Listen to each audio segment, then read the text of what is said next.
Eh bien, bonjour à tous et bienvenue dans une nouvelle vidéo. Alors aujourd'hui, on s'attaque à un sujet un peu moins délicieux que dimanche dernier. On va s'intéresser à un modèle simpliste pour étudier la propagation des chocs. Alors, pour la petite histoire, c'était il y a quelques jours, je m'ennuyais un peu et du coup j'ai mis au point ça et je trouvais ça intéressant de vous en parler. Punaise, plus le temps passe et plus je me rends compte que ma vie c'est de la merde.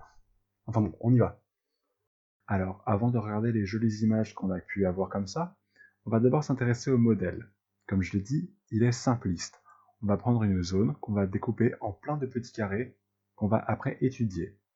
Typiquement à droite, vous pouvez voir qu'on a un cube où on fait un impact, noté par le 0. À l'étape d'après, on va s'intéresser à ces cubes adjacents et on va leur transmettre l'impact. Puis, pour chacun de ces cubes adjacents, on va transmettre l'impact au cube suivant, donc 0, 1, 2, etc. Bien sûr, le modèle a trois hypothèses importantes. Déjà, on suppose qu'il n'y a aucune perte d'énergie entre une zone et une autre.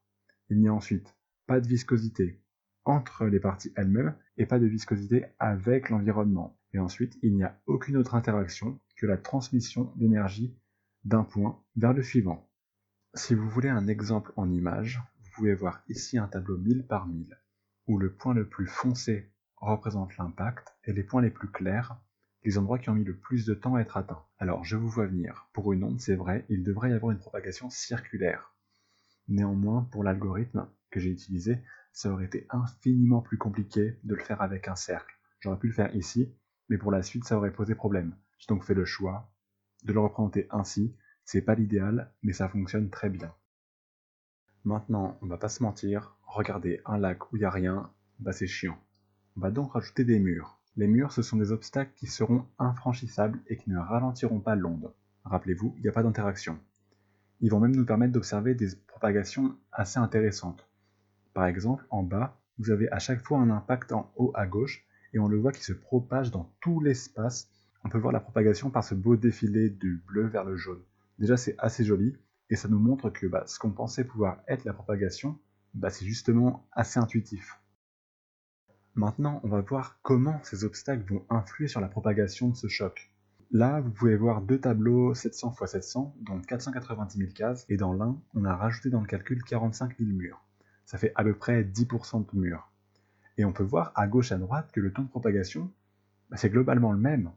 Du coup, quand il y a peu d'obstacles, par rapport bien sûr à la taille étudiée, le déplacement, il est peu, voire pas du tout affecté.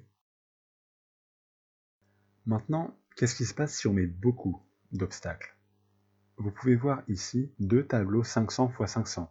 Il y a donc 250 000 cases en tout. Et dans l'un des deux, on a rajouté au calcul 162 000 murs. C'est à peu près 62% de murs.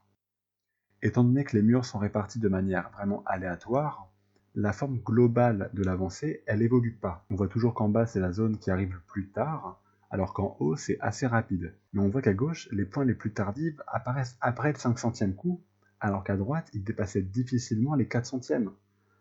Donc, quand il y a beaucoup d'obstacles répartis uniformément, ça ralentit grandement la propagation de l'onde. Maintenant, on va voir ce qui se passe si on place les murs, toujours de manière aléatoire, mais de manière à ce qu'ils forment de gros blocs. Et on peut voir ici qu'il y a une partie de la carte qui n'est juste jamais touchée par l'onde. En effet, toute la partie supérieure à gauche et quelques points à droite sont juste hors d'atteinte à cause des murs.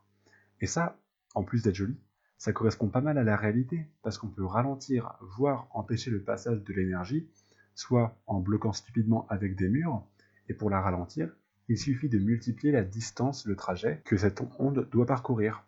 Donc on a vu que si on place des murs en grand nombre et de manière vraiment uniformément répartie, on peut ralentir l'onde, mais qu'on la ralentit encore plus quand ces murs s'agglomèrent entre eux. On va même la bloquer dans ces cas-là. Maintenant, on va voir comment le phénomène de diffraction s'applique à notre modèle. Vous pouvez voir ici dans les deux cas une onde verticale qui part de la gauche et qui va heurter un mur avec un trou de taille différente à droite et à gauche. Et on observe qu'à gauche, le trou est plus grand et l'onde est moins modifiée qu'à droite où le trou est beaucoup plus petit. On peut voir qu'à gauche, on a encore tout un canal où l'onde reste constante avec seulement sur les côtés une variation. Alors qu'à droite, c'est dès le début et très rapidement directement une grosse variation. Alors oui, ce serait plus visible avec des ongles vraiment courbes, et c'est là les limites de notre modèle, mais je trouve ça déjà dingue qu'avec un modèle aussi simple, on arrive à retranscrire, certes de manière très approchée, des phénomènes de la vie courante dans des conditions idéales. Rassurez-moi, je suis pas le seul à trouver ça fou, non? Enfin, c'est déjà la fin de la vidéo. J'ai pris énormément de plaisir à la faire parce que le code était vachement intéressant. Je n'en ai pas beaucoup parlé parce que je voulais pas rentrer dans trop de détails ou un truc trop nerdy. Mais bon, c'était vraiment génial à faire. J'espère que ça vous a plu. J'ai trouvé ça génial à quel point on peut retranscrire un petit peu la réalité avec un modèle mais super basique. Enfin bon, j'espère que ça vous aura plu. En attendant la semaine prochaine, portez-vous bien, soignez-vous et ciao, bye.